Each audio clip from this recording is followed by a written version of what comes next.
Okay, sometimes what you say isn't as important as how you say it. But then there's other times when what you do say can kill your chances to make a sale and help a family.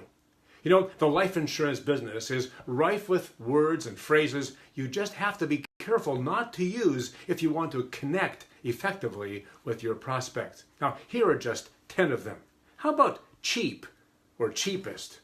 Now, do you mean cheap today or cheap in the long run? Or do you just mean low cost? Or is it just poor quality? Or is it good value? It's complicated.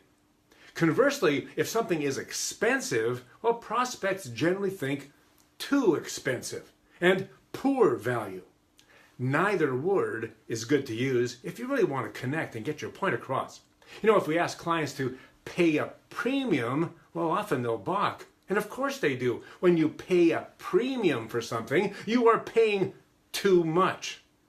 Ask them to make a deposit or an investment instead.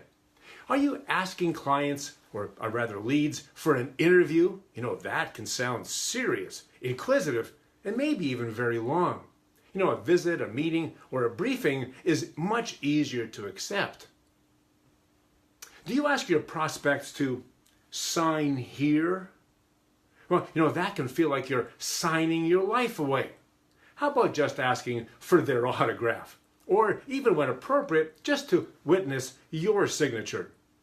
You know, when you ask for referrals, you are asking your clients to invest a lot of relational capital or equity in you. That means they have an awful lot on the line. But if you just ask them to introduce you, say over a greet and meet lunch where you buy, it's easier on them and it's even better for you. Now, if you also say that your recommended plan has a cash value, you could be dredging up old taboos. Instead, you could say that it just builds equity that never goes down. And if you want a replacement for life insurance because of the stigma attached to it, why not just use the old form, life assurance, a plan or a policy or a product that assures that life as you wanted it to go on continues just as you wanted it. You know, when we ask permission to ask questions, we can scare some people. It might sound like you're being detained by the authorities, you know, for questioning. How about instead we just, get to know each other a little bit better? You know, do you audit portfolios for mistakes just like the tax man does?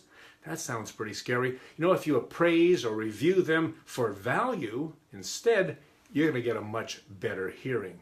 You know, the difference here is between jargon, internal language we use at the office, and plain old English. That external language we use for client talk, we use to get our point across much better. You need to know and use the difference. Hey, do you want better sales language in your business? I can help.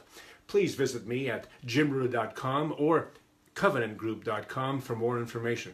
God bless you, and I'll see you again next week.